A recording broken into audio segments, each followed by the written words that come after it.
नमस्कार। टीवी 9 भारतवर्ष के digital platform पर आपका स्वागत है। मैं हूं शिवेंद्र, हाजिर होता हूं आपके लिए लेकर खेल का केंद्र।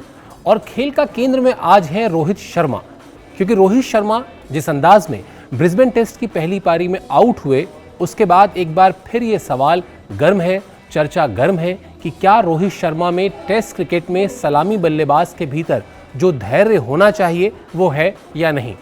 इस पूरी चर्चा को हम सिलसिलेवार तरीके से आगे बढ़ाते हैं।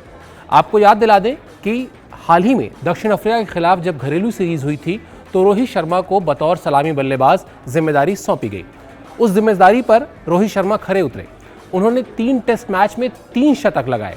इसके अलावा एक दोहरा शतक था इसमें, और विशाखापट्टनम टेस्ट मैच में तो उन्होंने बैक टू बैक सेंचुरी लगाई थी, यानी एक ही टेस्ट मैच में 2 सेंचुरी उन्होंने लगाई थी। इसके बाद ऐसा कहा जाने लगा कि टेस्ट क्रिकेट में रोहित शर्मा का ये नया अवतार है। ये इसलिए कहा जाने लगा क्योंकि अपने टेस्ट करियर में रोहित शर्मा के खाते में वो कामयाबियां नहीं थीं जो लिमिटेड ओवर्स में थीं, यानी वनडे में थीं या T20 में थीं।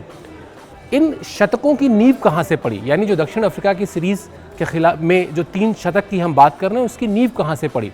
उसके लिए आपको थोड़ा और पीछे जाना होगा 2019 के विश्व कप में, जब रोहित शर्मा ने 5 शतक लगाए थे। जी हाँ, 2019 विश्व कप में रोहित शर्मा के खाते में 5 शतक थे, आपको याद होगा। इंग्लैंड की मुश्किल पिचों पर रोहित शर्मा ने क्या किया था वो मैं बताता हूं आपको। रोहित शर्मा शुरुआत में ऑफ स्टंप के बाहर बेहद सतर्क थे और अति आक्रामकता से बच रहे थे। यही वजह थी कि उन्हें वहां पर मिली थी बहुत कमाल की कामयाबी और उनके खाते में आए थे 5 शतक। ये जो नींव थी बल्लेबाजी में सावधानी बरतने की, इसी की बदौलत उनको दक्षिण अफ्रीका के खिलाफ 3 टेस्ट में 3 शतक मिले। लेकिन अब जब वो ऑस्ट्रेलिया में पहुंचे हैं तब आखिर क्यों ये सवाल उठ रहा है कि बतौर सलामी बल्लेबाज उनके अंदर जो धैर्य और संयम होना चाहिए वो है या नहीं। अब उस पर आते हैं। दरअसल सिडनी में जो पहला टेस्ट मैच खेला गया उसमें रोहित शर्मा ने 26 रन बनाए एक पारी में 52 रन बनाए। ब्रिस्बेन में यानी गाबा में जो टेस्ट मैच खेला जा रहा है उसमें भी रोहित शर्मा के बल्ले से 44 रन निकले, 26, 52, 44। यानी आप ये बात बिल्कुल साफ तौर पर समझ सकते हैं कि रोहित शर्मा को शुरुआत अच्छी मिली, लेकिन उस शुरुआत को एक महान सलामी बल्लेबाज या एक परिपक्व सलामी बल्लेबाज के तौर पर जिस तरह शतक में कन्वर्ट करना चाहिए था या एक बड़ी पारी में कन्वर्ट करना चाहिए था, वो रोहित शर्मा नहीं कर पाए। और ख़ासतौर पर रोहित शर्मा ब्रिस्बेन टेस्ट में, यानी जो टेस्ट मैच चल रहा है उसमें जिस तरह से आउट हुए नेथन लॉयन की गेंद पर, जिस गेंद पे वो आउट हुए उससे एक गेंद पहले ही उन्होंने चौका लगाया था और उसके बाद वो स्टेप आउट होकर छक्का मारने की कोशिश कर रहे थे या एक बड़ा शॉट खेलने की कोशिश कर रहे थे और स्टार्क को अपना कैच दे बैठे और वो आउट हो गए। उनके आउट होने के बाद जो स्थितियां पैदा हुई, भारतीय टीम जिस तरह से मुश्किल में पड़ी, वो एक अलग विषय है। लेकिन आप देखिए कि रोहित शर्मा जब आउट हुए तो टी यानी चाय काल होने में सिर्फ 5 या 6 ओवर बाकी थे। और ऐसे वक्त पे जब आप एक ब्रेक सेशन में जा रहे हो तो हमेशा एक बड़ा बल्लेबाज इस बात की कोशिश करता है कि वो अपना विकेट बचा के रखे, जो रोहित शर्मा ने कोशिश नहीं की और उनको आउट होना पड़ा। और आउट होने के बाद सुनील गावस्कर बहुत नाराज़ हुए उनसे और सुनील गावस्कर ने बाकायदा कहा कि बहुत ही गैर जिम्मेदाराना शॉट था। इस पर जो है बहस चल रही है और रोहित शर्मा ने कह भी दिया है कि उन्हें आउट होने का कोई अफसोस नहीं है। लेकिन सुनील गावस्कर की एक कहावत है, वो हमेशा याद रखनी चाहिए। सुनील गावस्कर हमेशा कहते हैं कि टेस्ट क्रिकेट में सलामी बल्लेबाज को अगर कामयाबी चाहिए तो उसका एक ही फॉर्मूला है, शुरुआत में 30-40 मिनट उसे विरोधी टीम के गेंदबाज को देनी पड़ती है, इज्जत देना पड़ता है, सम्मान, और समझबूझ के उसके खिलाफ करनी होती है बल्लेबाजी। अब ये तीनों पारियां जिसका जिक्र मैंने किया इस सीरीज में, यानी ऑस्ट्रेलिया के खिलाफ सीरीज में, उसमें रोहित शर्मा ने यह खतरा पार किया।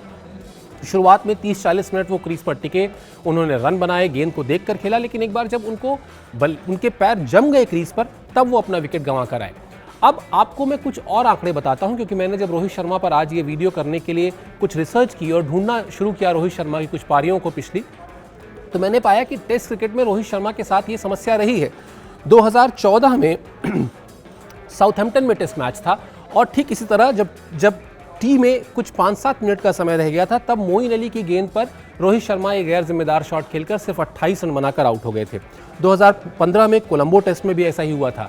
2018 में सेंचुरियन में एक मैच था जिसमें कगिसो रबादा की गेंद पर वो एक टॉप एज खेल बैठे थे और 47 रन पर आउट हुए थे। यानी एक बार फिर वही बात कि अच्छी खासी शुरुआत मिलने के बाद विकेट दिया। ऐसे ही एडिलेड में नेथन लॉयन ने उनको आउट किया था 2018 में, तब रोहित शर्मा के बल्ले से 37 रन निकल चुके थे।